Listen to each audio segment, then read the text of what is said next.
उठाएंगे और खुदा उनकी पाक हज़ूरी में हम कलाम को जोरदार तालियों से वेलकम करेंगे।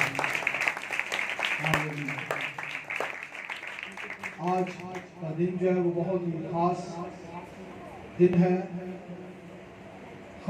है, और इस दिन पर हम खुदा की शुक्रगुजारी करते हैं कि खुदा ने हमारी ज़िंदगी में ये मौका बख्शा है। तो खुदा ने हमें इस लायक बनाया कि हम खुदा के घर में आकर खुदा की हजूरी में ये वक्त गुजार सकें। आज जब खास दिन है तो कौन सा दिन है? Father's Day. कौन सा दिन है? उर्दू में क्या कहते हैं? कौन सा दिन था? बाप का दिन। किसका दिन था? बाप का दिन। उर्दू तर्जुमा फिर यही है, फादर्स डे यानी बाप का दिन। स्पेशल आज बाप का दिन है और हम हैरान हो रहे थे कि ये दिन आखिर इतवार ही को क्यों आते हैं। मदर डे, फादर डे इतवार को क्यों आते हैं? तो अगर आप गौर करें थोड़ा सा तो ये चूँकि ऐसे लोगों ने कायम किए हैं जो खुदा से प्यार करने वाले हैं, खुदा से मोहब्बत करने वाले हैं, और उन्होंने ख़ास इतवार का दिन रखा कि हम इस दिन जो है इबादत के साथ इन दिनों को मनाएंगे। आमीन। तो आज बहुत सारे तो नहीं, लेकिन चंद एक बाप हमारे दरमियान बैठे हैं, तो हम इनको सब मिलकर कहेंगे हैप्पी फादर डे। एक दूसरे को कहेंगे हैप्पी फादर। आमीन। तो ये बाप का दिन जो है फादर्स डे, इस दिन पर खुदा की शुक्रगुजारी करते हैं। खुदा ने रिश्तों में से एक रिश्ता जो है ये कायम कर रखा है कि कोई शख्स जो है वो जहाँ किसी का भाई होता है, जहाँ किसी का बेटा होता है, किसी का शोहर होता है, किसी का दोस्त होता है, वहाँ उसे एक और रिश्ता मिलता है कि वो बाप होता है। किसी न किसी का क्या होता है? बाप होता है। और याद रखिए, बाप बनाने वाला या माँ बनाने वाला कोई इंसान नहीं है, बल्कि कौन है? खुदा है।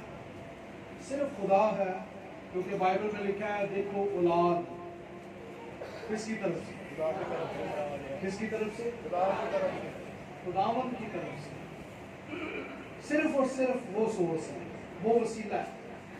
दुनिया में बहुत सारे लोग हैं जो कमजोरियों का शिकार होते हैं, परेशान होते हैं, और कई बार घराने टूट जाते हैं जब लोग इस बात को किसी के जिम्मे लगाते हैं।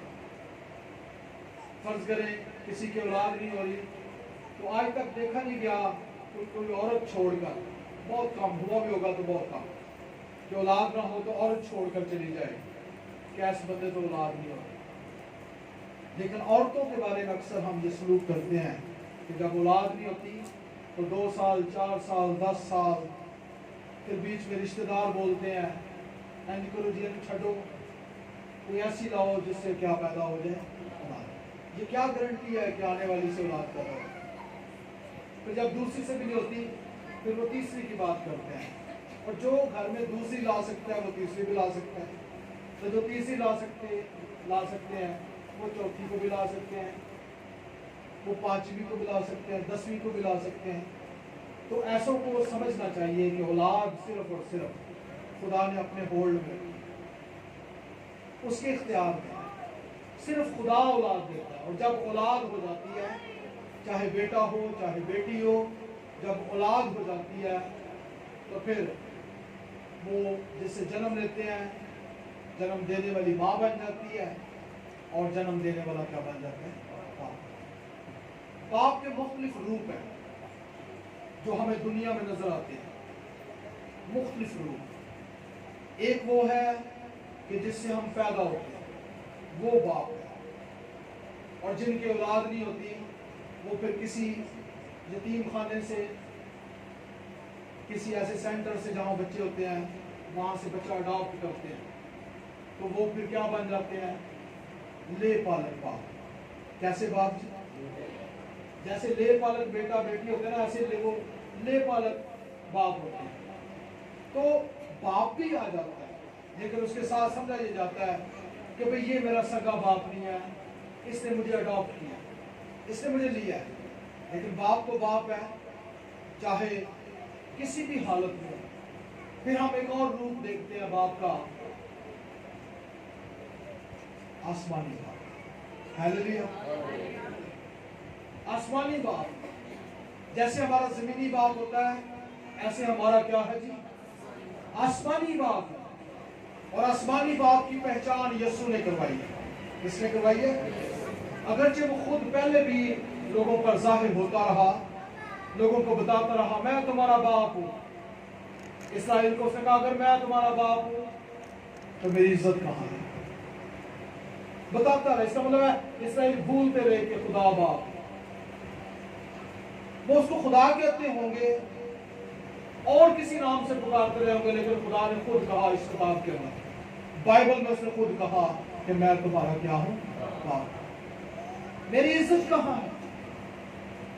तो हम सब मानते हैं, यहूदी भी मानते हैं कि खुदा क्या है जी, बाप है। यीशु क्योंकि इस जिस घराने से पैदा हुआ वो यहूदी था, यीशु खुद भी यहूदी था, तो यीशु ने अपने शागिर्दों को सिखाया था क्या कि जब तुम दुआ करो तो कहो है हमारे, तू कहां पर है? इसका मतलब है कि यीशु का बाप जो है वो आसमानी बाप है और वो ही हमारा बाप। इस ताल्लुक से ये भी सीखने की जरूरत है कि यीशु हमारा कौन है। हेलो, कौन है यीशु? कौन है हमारा? यीशु खुदा का क्या है? बेटा। और उसने अपने बाप को हमसे मुतारफ करवाया। जब उसका बाप हमारा बाप है तो यीशु हमारा क्या है? क्या है? और बाइबल यही तालीम देती है कि यीशु खुदा का बेटा है और हमारा क्या है? भाई है।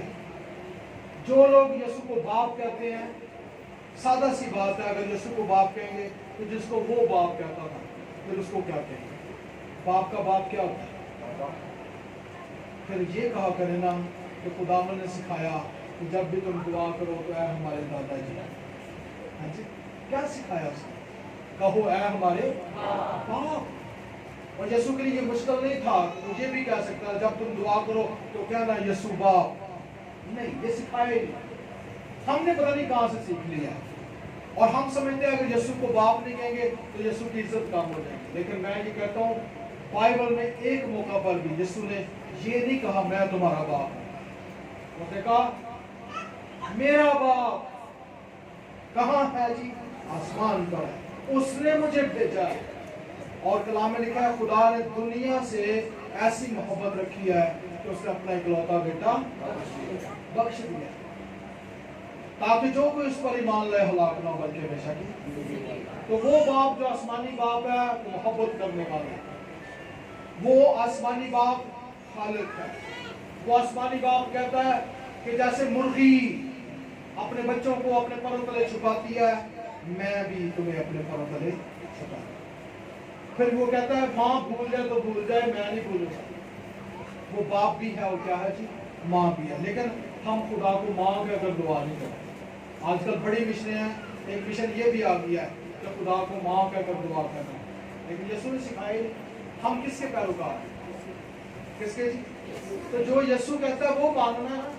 इधर उधर की नहीं सुननी है हमने कभी। ना तो यीशु को बाप कहना है और ना ही खुदा को माँ कहना है कहीं दुआ में, अगरचे वो माँ भी है और बाप भी है। लेकिन कभी ये नहीं कहना कि यीशु ने हमें सिखाया था क्या हमारी आसमानी माँ, तू जो कहाँ पर है? आसमान पर। तो तालीम को दुरुस्त रखें। तो एक हमारा जमीनी बाप है, एक क्या है जी? हालेलुया। फिर हम और रूप भी देखते हैं। आप पादरी को क्या समझते हैं? क्या समझते हैं जी? बहुत सारे लोग इसकी भी मुखालफत करते हैं। अगर तू कह देना ये मेरा रूहानी बाप है तो इसकी भी मुखालफत करते हैं। लेकिन मैं समझता हूँ अगर एक स्कूल टीचर को बाप कह सकते हैं तो जो रूहानी तालीम देता है उसको हम स्पिरिचुअल फादर भी कह सकते हैं। नहीं कह सकते।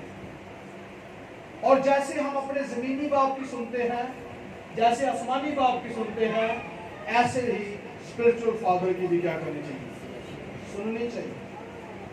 तो ये चंद एक ग्रुप है। फिर स्कूल टीचर की मैंने बात की, ये भी एक ग्रुप है कि वो भी क्या होती है, सिखाने वाली माँ होती है। उस्तानी है तो क्या है जी माँ, उस्ताद है तो क्या है जी बाप। तो ये मुख्तलिफ लोग, अब अगर किसी ने काम सीखा है, किसी ने स्किल वेल्डिंग का काम सीखा है, इलेक्ट्रिशियन का काम सीखा है, गाड़ी ठीक करना सीखा है, बाजा सीखा है, तो वो भी आपका क्या है, उस्ताद है। और असल में वो भी आपका मुख्तलिफ रूप है, लेकिन हर एक का अपना मकाम है, हर एक का अपना मकाम है, और सबको अपनी अपनी जगह पर रखेंगे, खुश रहेंगे। हालेलुया। आज हम बाप की चंद एक खुसूसियात को देखेंगे। और जो आप हैं, आप सिर्फ आपको इसलिए बताया जा रहा है कि आपको पता होना चाहिए बाप कैसा होना चाहिए, ताकि आप किसी की तरबियत कर सके। अगर आपका बेटा अच्छा बाप नहीं बन रहा तो आप उसको बता सकते हैं, हमने कलाम सुना है, कलाम में ये खूबियाँ हैं। अगर आपका कोई भाई अच्छा बाप नहीं बन रहा, आप उसको सिखा सकती हैं कि भाई हमने बाइबल में से सीखा है, बाप की ये क्वालिटीज़ है, ये खूबियाँ हैं। और जो बाप है उनको तो जरूर सीखना चाहिए कि बाप कैसा होना चाहिए। एक बंदा ड्राइवर कहलाए तो गड्डी न चलानी होंगी, क्यों जी। एक बंदा उस्ताद कहलाए, उसको तालीम देनी ना आती हो, खूबियाँ ना। तो बाप की खूबियाँ हम देखेंगे। एक पैसेज है हमारे दरमियान, लूका की इंजील 15वां बाब, उसमें से हम आहिस्ता आहिस्ता चंद खूबियों को देखेंगे जो इस पैसेज के अंदर है। बहुत ही मशहूर ये तमसीली बयान है।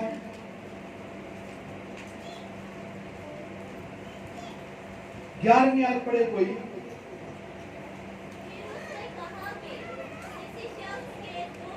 हाँ, फिर उसने यानी यीशु ने कहा कि किसी शख्स के कितने बेटे थे? दो बेटे थे। तो जब दो बेटे थे तो वो शख्स कौन है? वो एक बाप है। यीशु आगाज किससे कर रहा है? बाप की बात से। लेकिन हम इस तमसीली बयान को अक्सर कहते हैं मुशर्रफ बेटे की तमसील। और ये भी ठीक है, क्योंकि 15वां बाप पूरा जो है वो खोए हुए की बात करता है। कहीं खोए हुए दिरहम की बात करता है, कहीं खोई हुई भेड़ की बात करता है, या खोए हुए बेटे की बात करता है। वो ठीक है अपनी जगह पर, लेकिन आगाज देखें इस तमसील का कैसे है। किसी शख्स के दो बेटे थे, और वो शख्स कौन है जी? बाप। क्योंकि जिसके दो बेटे हो, एक भी होगा तो फिर भी किसी हो। कई लोग कहते वो एक हो देना तो फिर एक दो तीन होने चाहिए। फिर बाप तो अब बन गया, और क्या चाहिए। कहते एक हो पर क्या हो? एक हो पर क्या हो जी? नेक हो। ऐसा बाद ऐसे बच्चे हैं एक ही होते हैं, लेकिन माँ बाप का ऐसा नाम रोशन करते हैं।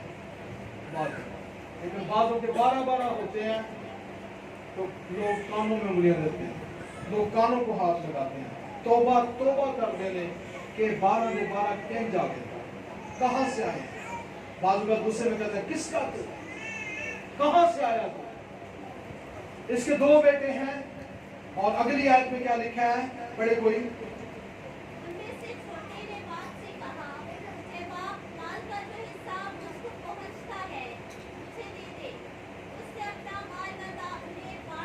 आमीन। उनमें से किसने कहा जी? छोटे। क्या कहता है? सर कहा। क्यों जी? सर कहा, जनाब कहा, इज्जत माप कहा, क्या कहा? है बाप, क्योंकि उसको पता है मेरा ये बाप है। खुदा ने इस्राएल से शिकायत भी की कि बैल अपने मालिक को पहचानता है, लेकिन मेरी कौम नहीं पहचानती। उनको नहीं पता कि हमारा मालिक कौन है, हमारा बाप कौन है। इसको शुक्र है खुदा का, इसको पता है कि मेरा बाप ये बाप है। ऐ बाप, माल का जो हिस्सा मुझको पहुंचता है मुझको पहुंचता है मुझे दे दे। देखिए फालतू नहीं मांग रहा, ये भी इसकी एक खूबी है बच्चे की। फालतू नहीं मांग रहा कि सारे मेनू दे दे। बात बच्चे ऐसे भी होते हैं ना, वो सारे मांगने के चक्कर में होते हैं और दूसरे बच्चों को पीछे करते हैं। और ये बच्चों के लिए भी सीखने की बात है कि भाई अपना, जब बाप से मांगो तो अपना, इसने अपना मांगा, जो मेरा हिस्सा है क्या कर जी मुझे दे दे, जो मुझको पहुंचता है। उसने क्या किया जी, अपना माल मता उन्हें बांट दिया। सबसे पहली खूबी क्या है बाप की, इस हवाले के मुताबिक बांट दिया। बांटने से पहले भी एक खूबी है, जब बेटे ने कहा तो क्या बाप ने क्या किया जी, सुना। तो एक बाप की ये खूबी होनी चाहिए कि वो औलाद की सुनने वाला हो। हालेलुया। आज किसी सदी के अंदर हमारे पास वक्त नहीं कि हम अपनी औलाद की सुने, टाइम ही नहीं है। औलाद बहुत सारी बातें करना चाहती है हमसे, दिल के हाल खोलना चाहती है, बताना चाहते हैं कुछ, लेकिन हम उनकी सुनना नहीं चाहते। कई बार हम हुक्म देते हैं, ऐ कर लो, वो कर लो, ऐसे कर दो, ऐसे कर दो, लेकिन उनकी भी तो सुने ना। देखिए हमारा आसमानी बाप बड़ा कम बोलता है, जब बोलता है उਦੋਂ भी लोगों को समझ नहीं आती। क्या लोग कहते हैं बादल गरजा, लोग कहते हैं गरजे हैं जी, लोगों को समझ नहीं आती। बिजलियां हैं जी, पानियों का शोर है, आंधी का सन्नाटा है, हवा चल रही है। बहुत कम बोलता है लेकिन वो सुनना चाहता है। और हम सुनाते भी हैं कि नहीं सुनाते, ज्यादा सुनाते हैं ना। और हमने ये आज सीख लिया, मांगो तो तुमको खूब मांगते हैं, खूब मांगते हैं। और शुक्र है खुदा का, जिसने कान दिए हैं वो क्या करता है, सुनता है। और कलाम में याद है लिखा है, उसका कान भारी नहीं कि सुन। तो बाप सुनने वाला होना चाहिए और उसके कान भारी नहीं होने चाहिए। वो सुनकर अनसुनी ना करे, औलाद की सुने, सुने वो क्या कह रहे हैं, अपना हुक्म ना उन पर चलाए, बल्कि बाप क्या करे जी, सुने। तो पहली खूबी, इस पर हम बहुत बात कर सकते हैं, लेकिन आज मैं सिर्फ खूबियां गिनवाऊंगा। पहली खूबी जो बाप में होनी चाहिए वो क्या है, औलाद की सुनने वाला। दूसरी खूबी क्या है, बांटने वाला हो, देने वाला हो। देना और बांटना दो अल्फाज है, देने में कुछ कसर रह जाती है, लेकिन जब बांटने की बात आती है इसका मतलब फराग दिल। क्या जी, खुले दिल वाला। बाप को खुले दिल वाला होना चाहिए, बांटने वाला होना चाहिए, देने वाला होना चाहिए। फिर तीसरे नंबर पर आगे बढ़ते हैं। वो बच्चा लेकर अपना हिस्सा चला गया। आगे स्टोरी आपको पता है कि क्या किया उसने, अपना माल उड़ा दिया। जब माल खत्म हो गया तो फिर उसने सोचा मेरे बाप के घर में तो नौकर भी अच्छा खाना खाते हैं। लेकिन उसने होश में आकर कहा मैं जाऊंगा और अपने बाप से कहूंगा मैं इस लायक नहीं रहा कि तेरा बेटा कहलाऊं, मुझे अपने नौकर जैसे ही रख ले। अब वो जब आया है तो हम बाप की एक और खूबी देखते हैं। जब अपने घर की तरफ बढ़ रहा है तो लिखा है 20वीं आयत में, वो आ रहा है तो लिखा है वो अभी दूर ही था। कौन जी, आने वाला मुसरफ, पैसे गंवाने वाला मुसरफ, खोया हुआ बेटा अभी दूर ही था। तो लिखा है, क्या लिखा है आपकी बाइबल में, कि उसे देखकर बाप को क्या आया जी, तरस आया। तो तीसरी खूबी बाप में ये होनी चाहिए कि बाप देखने वाला हो।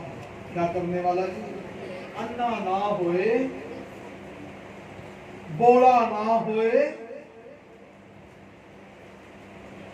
कैसा हो जी, देखने वाला। दूर तक देखता है, नेड़े नेड़े नहीं। देखने वाला, और कहां तक देखने वाला? दूर तक। दूर से बेटा आ रहा है, दूर से देखता है। और दूर से देखने वाला एक शख्स हमें बाइबल में मिलता है। वो बूढ़ा हो गया था, 120 के करीब था, लेकिन उसकी नजर नहीं धुंधलाई। इसलिए खुदा ने पहाड़ पर ले जाकर कहा, ये देख ले। तो एक बाप को देखने वाला होना चाहिए, और कहां तक देखने वाला हो? दूर तक। देखेंगे तो बात बनेगी ना। हमारा आसमानी बाप कैसे देखता है? आसमान से कितनी दूर देखता है? कहां उसका तख्त? तीसरे आसमान पर तख्त है, वहां से देखता है इतनी दूर। हम कहां देखते हैं? सिर्फ कबूतरों तक। कहां तक देखते हैं? सितारों तक। और लामकवाल ने कहा था, सितारों से आगे जहान और भी है। और मैं ये कहूंगा, कम से कम हम अपनी औलाद को देखने वाले हों, देखने वाले हों, देखने वाले हों। अगर हम नजर नहीं रखने वाले होंगे तो औलाद बिगड़ सकती है। और देखने से मुराद ये भी है, दूर से देखा है, इसका मतलब है ये इंतजार करने वाला है। क्या करने वाला है? इंतजार में। अखा थक गई तक तक, हाँ राह। अखा थक गई तक तक राह।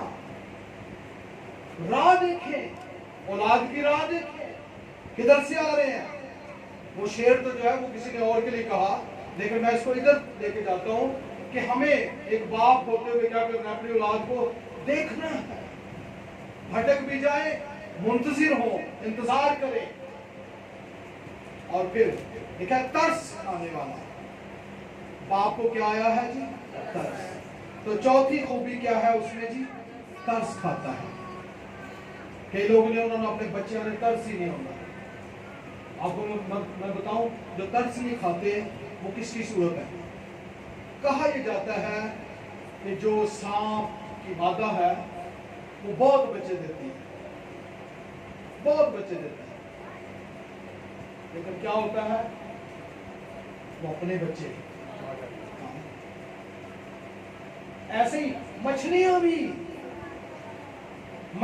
बहुत बच्चे देती हैं, लेकिन वो भी क्या करती हैं?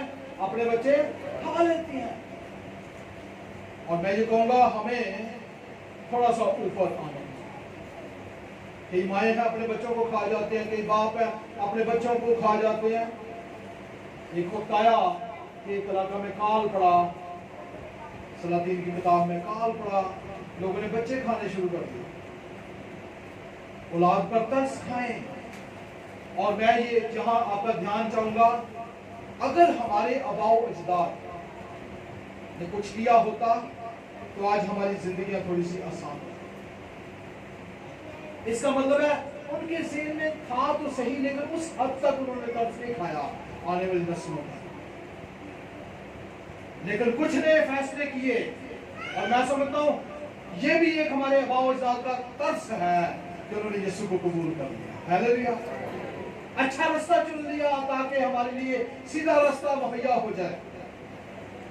और शुक्रगुजारी किया करें ऐसे आबाओ अजदाद के लिए जिन्होंने कौमों पर तरस खाया, नस्लों पर तरस खाया, पुश्तों पर तरस खाया। लेकिन बाज़ वक़्त हम देखते हैं कुछ हिस्सों में वो कमजोर रहे, तरस नहीं खाया। चलो उनकी गलतियां हम ना दोहराएं, क्या करें? आने वाली नस्लों पर तरस खाएं और इस बात से आगे आ जाएं। कैसी बात से? लोग कहते हैं जी खादे ही काम होता है तो पाए ही काम होता है। किसने तुहाडे घर जाके नहीं देखना, तुहाडे लिबास वाल देखना नहीं। कुछ लोग हैं वो इतने ब्रांडेड होते हैं ना, ब्रांडेड ऐसे ब्रांड, उन ब्रांड तो ठा ही नहीं होते। मैं कहता हूँ गुलशन मार्केट से भी सस्ती मार्केट है, वहां से भी सूट लेंगे तो वो भी सूट ही बनेगा। अगर आप सुपर मार्केट से लेंगे तो भी सूट ही होगा। तो मैं ये कह रहा हूँ कि कुछ चीजें हैं जो हमें आने वाली नस्लों के लिए बचा कर रखनी है। और आहिस्ता आहिस्ता पूरी दुनिया की मैशत जो है, इकोनॉमी जो है वो डाउन होती जा रही है।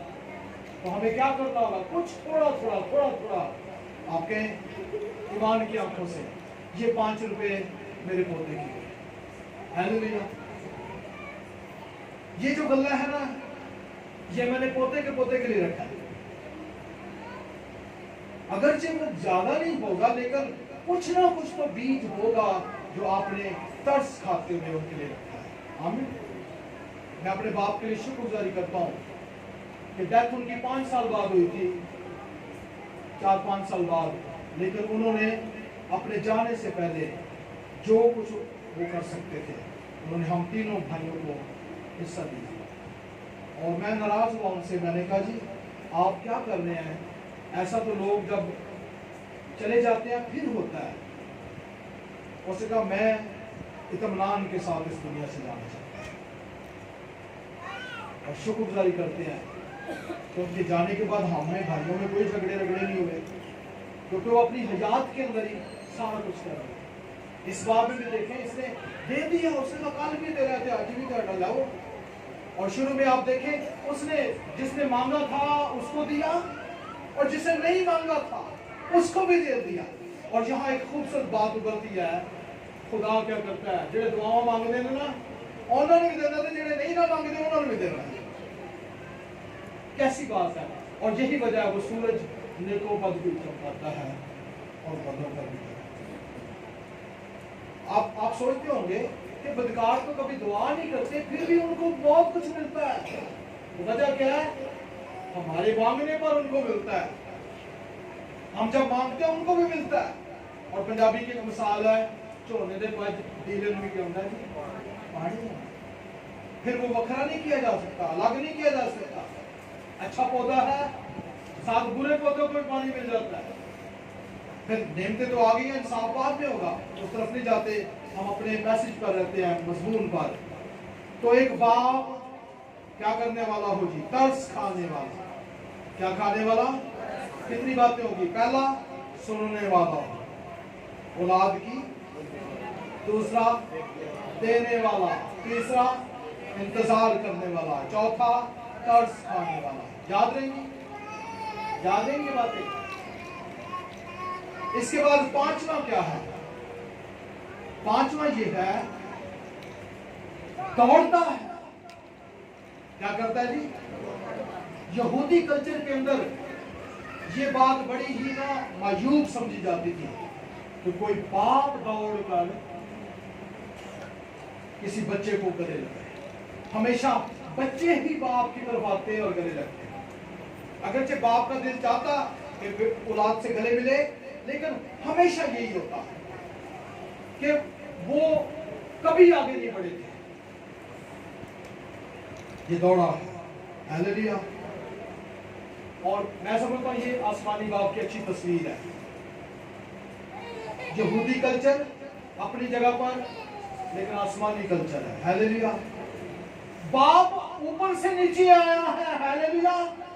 मोहब्बत दिखाई, हाल देखा, तरस खाया, बेटा बख्शा। आमीन। ये बाप भी दौड़ा है। तो कितनी बातें, सुनने वाला, देने वाला, इंतजार करने वाला, तरस खाने वाला, दौड़ने वाला। मैदान जो भजन वाला नहीं, और जा जा तूने बड़ा खराब कर दिया। औलाद से भागता नहीं है, बल्कि औलाद की तरफ भागता है। कोई शिकवा नहीं इसके अंदर। जब अगला क्या है, छठा क्या है, गले लगाता है। क्या करता है जी? गले लगाता है। आप गौर करें, आया कहां से? दूर से आया है। वो उस दूर में क्या करता था, ये कहां रहता था? आखिरी टाइम कहां था जहां होश आया इसे?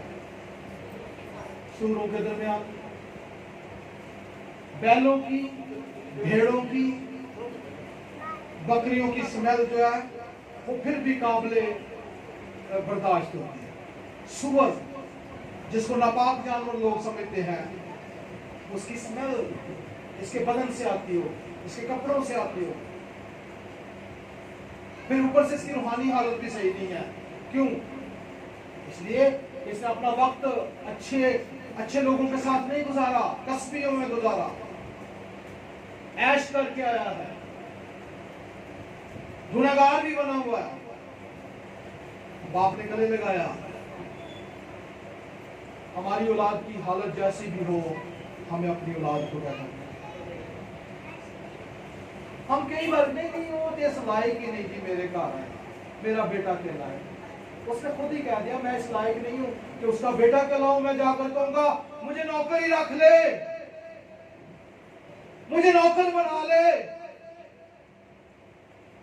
वो आया है, लेकिन बाप ने क्या किया है? और अगर हम गौर करें ना, जिस वक्त हम अपने बाप आसमानी बाप की तरफ आए थे तो हमारी हालत क्या थी? कैसी खुशबू आ रही थी अपने से? किसी ने मुंह से शराब दी वो क्यों थी? किसी में से दुनिया के गुनाह की बदबू। लेकिन जब हम आ गए, खुदा ने क्या किया? हमें गले से लगाया, गले से लगाया। और एक बाप जो है वो अपनी औलाद को हमेशा सीने से लगाकर रखता है। आमीन। गोदी से नहीं। कई लोग हैं वो अपने बच्चों को गोदी से उतारते नहीं है। तो याद रखिए, जो बच्चे गोदियों में ना उतरते वो कभी बड़े नहीं होते। डॉक्टर कहते हैं अगर आप चाहते हैं आपका बच्चा बड़े, कद काट निकाले, तो माँ को भी कहते हैं गोदी उतारो, बाप को भी कहते हैं इस तरह गोद से उतारो। कई माँ बाप हैं उनके बच्चे 32-32 साल के होते हैं, लेकिन बत्ती कितने भी नहीं होती। माँ क्या कहती है? नहीं हाले इनू कोई समझ नहीं, लेकिन अंदरों की होते हैं, अंदरों की होते हैं पूरे वो को नहीं रखते, लेकिन वो बढ़ते नहीं है।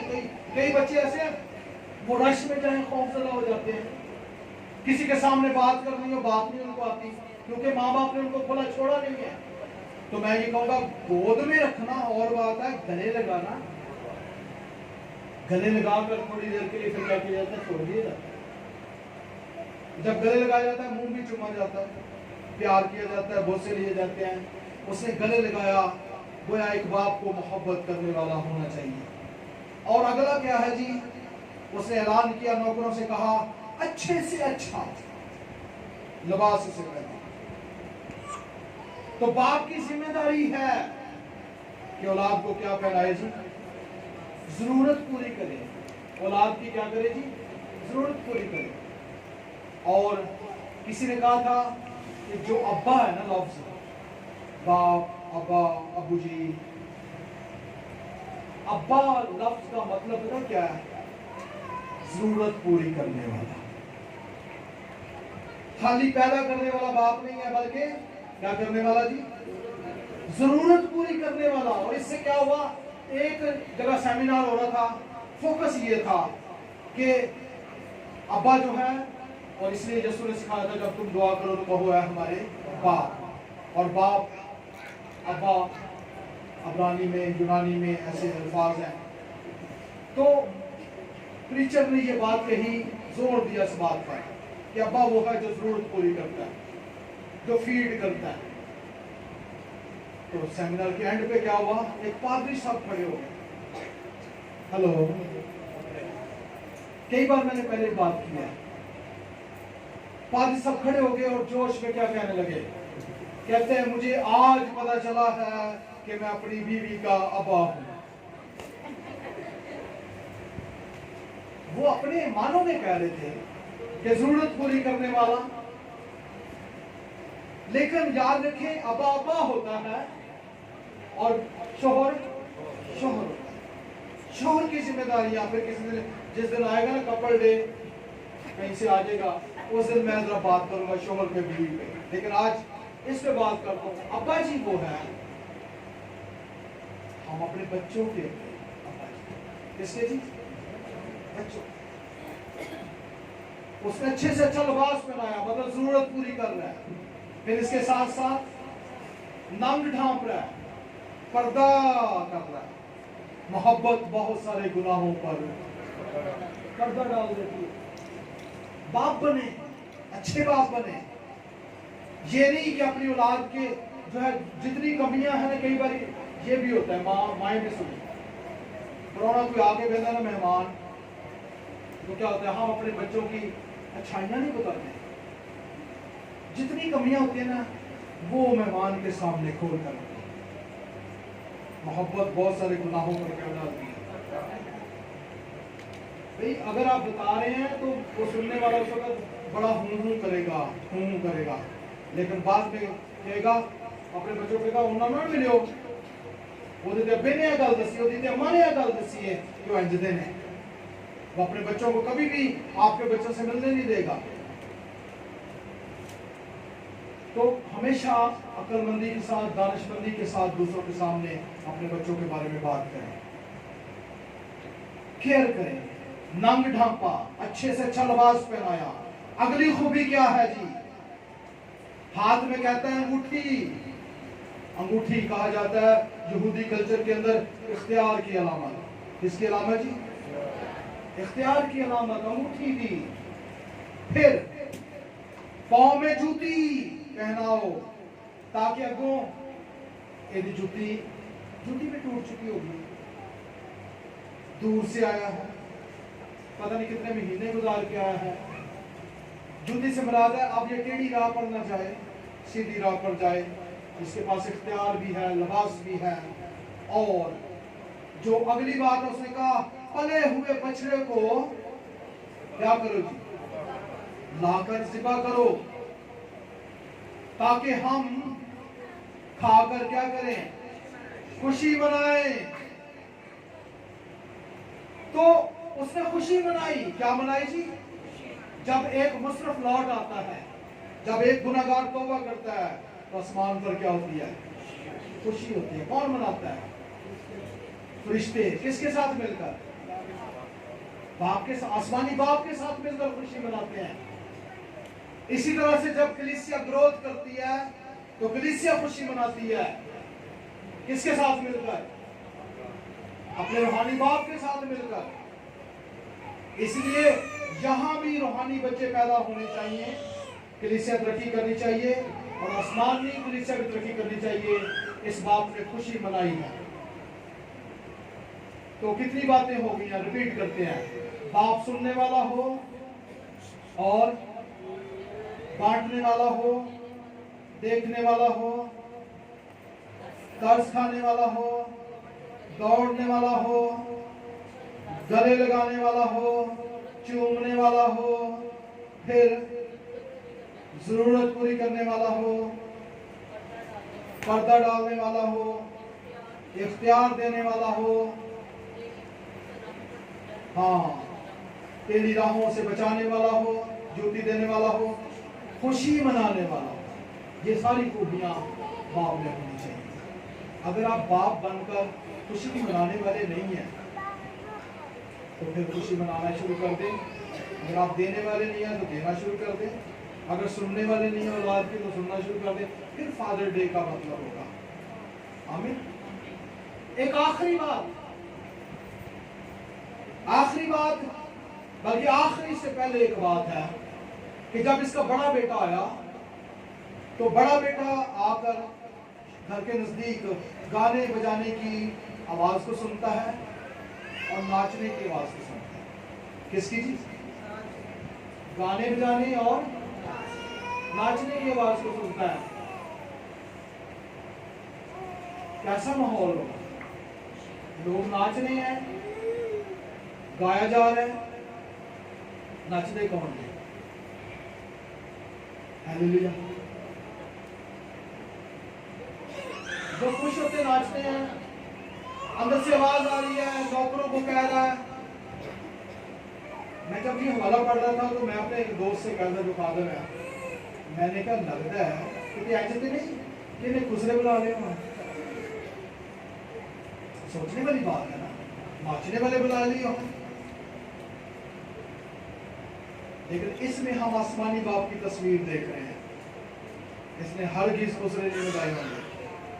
ये बाप खुद नाच रहा है, हालेलुया, खुद खुशी मना रहा है अपने नौकरों के साथ मिलकर।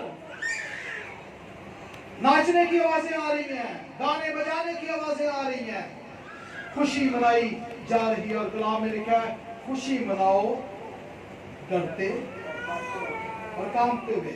और मैं ये कहूंगा खुशी आपकी है ना। पुराने वक्तों में ऐसा होता था कि लोग कोई मर जाता ना, तो रोड वाला कोई ना होता तो किराए पर ले आता। रोने वाले आ जाते, वो रोते, खूब रोते, क्योंकि वो पैसे ले होते थे, खूब रो रो के तो बुरा हाल किया।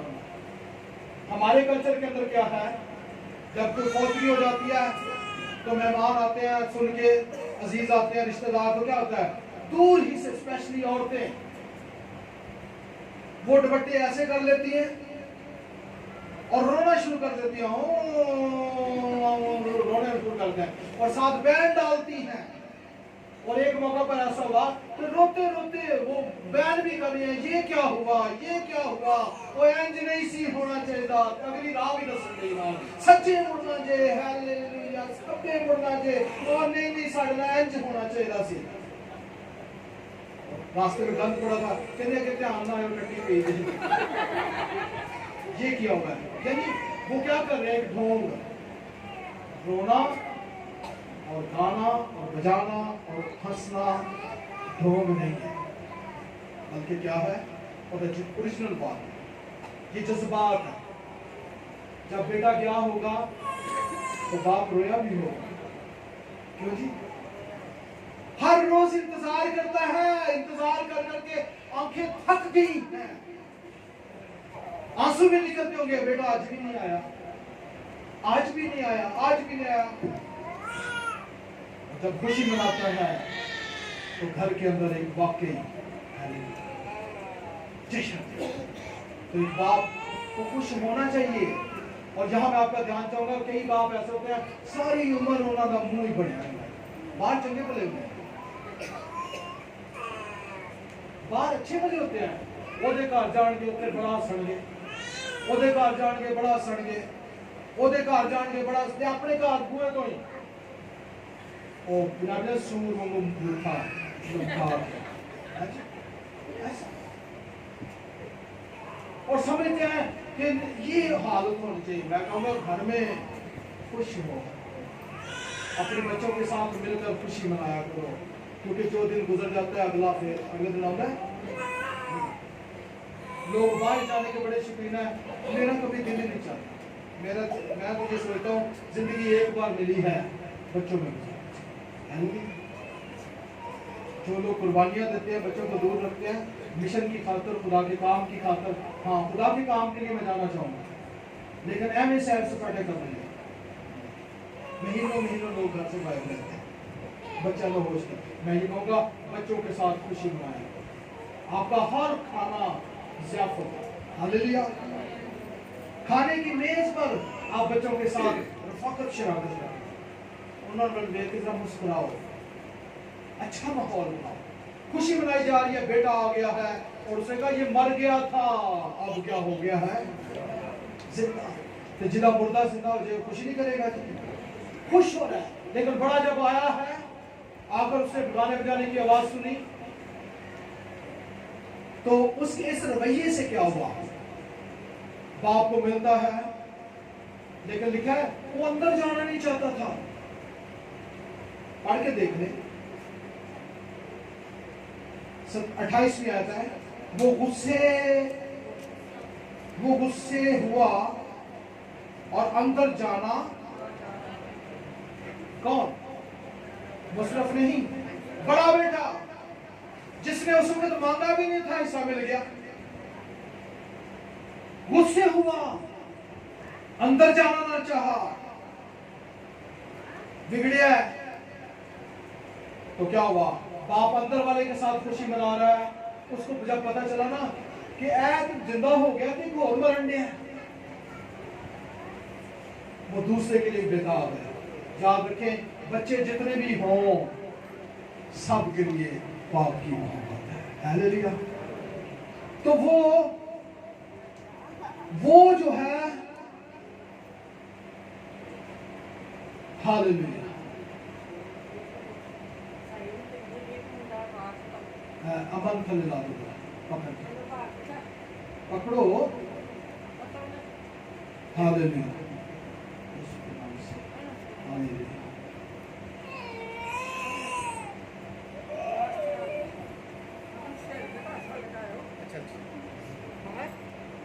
तो बाप के बारे में हम कह रहे हैं कि बाप उस बच्चे के बारे में फिक्रमंद होता है, और लिखा है बाहर जाकर उसे मनाने लगा। तो बाप में ये खूबी होनी चाहिए कि जो बच्चे नाराज है ना, उनको क्या करने वाला हो? मनाने वाला हो। क्या करने वाला हो? मनाने वाला। जब बच्चे छोटे होते हैं ना, उदों से उन्होंने मना लेने हैं, जो मांगते हैं देते हैं। जरा जो रोते रहे हम फौरन, और आजकल बाप हो माँ हो उन्हें मना दे की तरीका लगा है। बच्चा जरा सा शोर करने लगे, खेलने लगे, मोबाइल पकड़ा के, आसान बात। जब बच्चे बड़े हो जाते हैं, फिर बाप का बोल को ये कहता फोन तुसी बड़े हो गए हो, फिर मनाते भी नहीं। कई बार बाप और बेटे में जुदाइयां होती हैं, लड़ाइयां होती हैं, झगड़े होते हैं, और मैं कहूंगा बाप चूंकि बाप है, उसका फर्ज है तो अपने बेटे को क्या करे जी? मनाए। और आखिरी बात यह है कि उसने उसको समझाया। क्या किया जी? वो कहते ना बाप, मनाते मनाते उसने कहा ना कि ये सब कुछ उजाड़ के आ गया, तू आज इसके लिए इतना जश्न कर रहा है, पला हुआ बछड़ा ज़बह कर दिया है, इतना जश्न मनाया है, तूने मेरे लिए कभी बकरी का बच्चा ज़बह नहीं किया, मुझे नहीं दिया। उसको समझाता है बेटा तू तो हमेशा मेरे पास है, और जो कुछ मेरा है वो तेरा है। तेरा ये भाई मर गया था, अब क्या हो गया?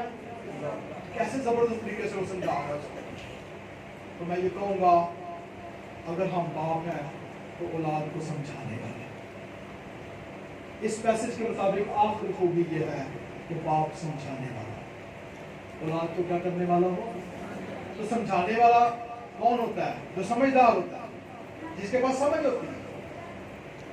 तो इसलिए हर रोज अपने खुदा से मांगा करें, खुदा मुझे समझ दे ताकि मैं अपनी औलाद को समझाऊं, और ये बाकी भी खूबियां अपनी जिंदगी में कायम करने की कोशिश करें। सुने, जो मांगती है औलाद उनको दें। औलाद से प्यार के ये मुख्तलिफ तरीके हैं, और अपने रिश्ते निभाने के मुख्तलिफ असूल हैं। इन असूलों को अपनी ज़िंदगी का हिस्सा बनाएं। आइए अपनी आंखें बंद करें, अपने सर को झुकाएं और खुदा के हुजूर में दुआ मांगें।